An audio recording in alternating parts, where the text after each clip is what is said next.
Welcome to this edition of the Philosophical Farmer. I'm here today with Mike McClintock. Mike, tell us a little bit about what you faced here in the last week. You know, in our cattle, especially with Boone County being such a large cattle county, anytime we have an ice storm or a sudden drop in temperatures, you know, we have to get prepared.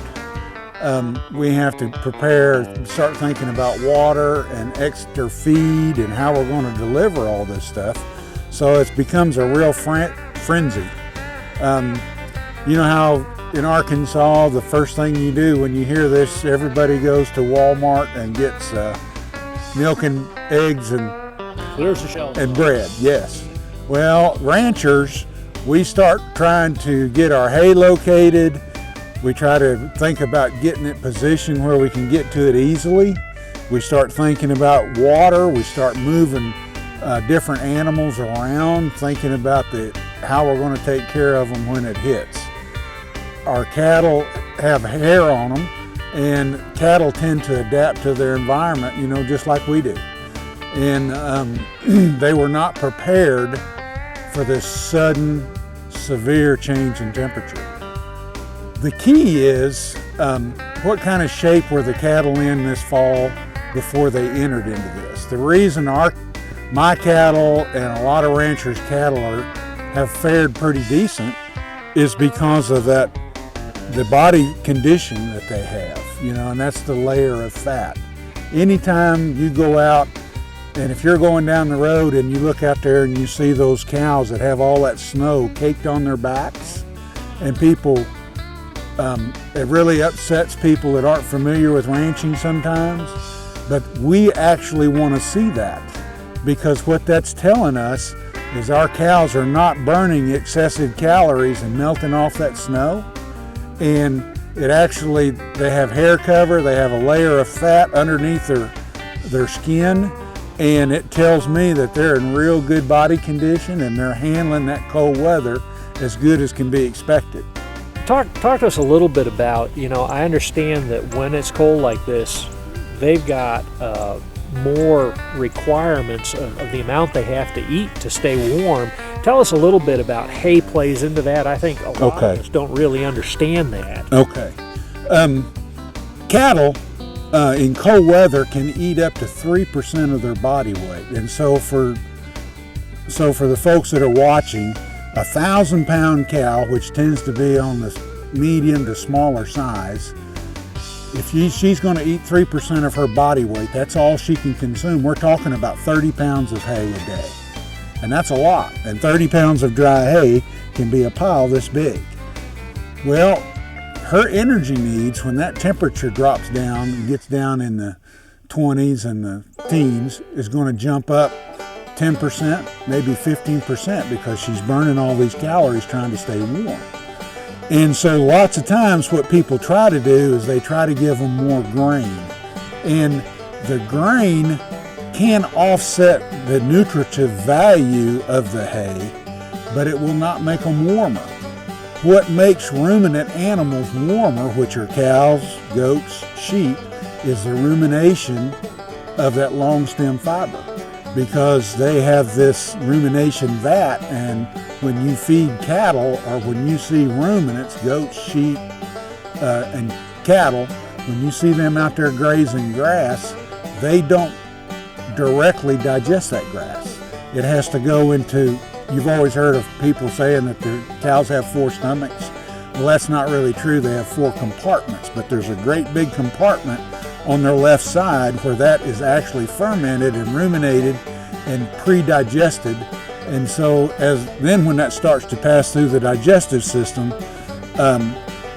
some of that's broken down in the rumen, and then we also will digest some of the microbes and some of the effects of the microbes in that rumen to feed that cow. So it's an involved process. Mike, I appreciate your time today. I know this has been a challenging time for agriculture, especially the cattle industry with this cold snap. We're about to come out of it, and we're thankful. We got a gorgeous day today, and it's a little bit more pleasant to be out. But we wish you well as you guys move ahead in the cattle industry. Good. Thank you.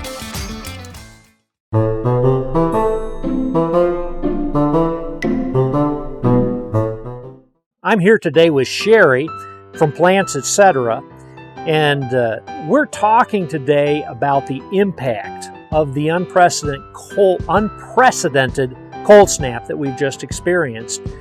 Sherrie, can you tell us a little bit about how it was here with the greenhouses and the tunnels and some of the things that you guys had to deal with that you wouldn't normally deal with because of this cold snap? Yes, Clyde. The one we're standing in right now is just a cold frame. There's no heat in here whatsoever except what is done by the sun. This one will hold just our perennials, or anything that is considered a tenured perennial. A lot of our trees and stuff are still outside and covered. In the larger greenhouses is going to be our vegetable plants that we have started, our flowers and our baskets. Those were a bit of a challenge this past week with the below zero temperatures, especially at nighttime. We were getting up, coming over, and finding that one night that one of the houses had dropped down to 40 degrees. Thankfully, we were quick to get extra heat in there with another propane heater, which was a challenge in town to even find propane with everybody else needing it to supplement their farms or their houses for heat. I wanted to talk a little bit about plants. Right behind us, we've got some crepe myrtle. And crepe myrtle, you know, what a wonderful warm season flower. It's a perennial, and for years it's done very well here in Arkansas. Here in northern Arkansas, we're in growing zone 6, 6B. Central Arkansas, they're more 7, but these have done real well in 6. But what we've experienced this last week acted more like growing zone 5. So, you know, part of the reason we want to do this program today is kind of give people a heads up.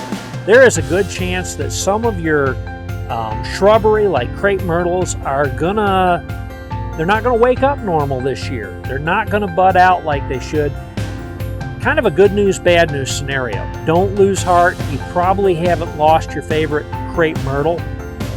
You probably have lost the top of it though, but you will get shoots from the bottom. I would give it plenty of time. Give that top enough time if it's going to bud out to do that. Don't get too hasty in cutting it off, but just kind of wait and see.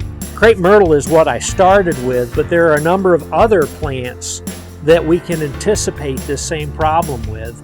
Indian hawthorn is one that has typically done real well here. It's a beautiful plant. Gardenia is another one that has done well here. Azalea is one that has done well here. With the temperatures we experienced this last week, though, we're probably looking at damage this spring. But once again, the roots are probably okay, and they're going to sprout up. It's going to be a few years before you enjoy the structure of that plant like you did. And if you do need replacements, Plants Etc. is a place that you can look for those replacements. Anyway, that's kind of in a nutshell. We wanted to talk about the things you're going to see in your landscapes this year. There's replacement plants here that you can get from Sherrie. We appreciate her letting us come today and use her place to talk about this with you folks today. And, you know, if you have questions, always feel free to call your local county extension agent, and we'll help you in any way. If we don't know the answer, we'll find it for you.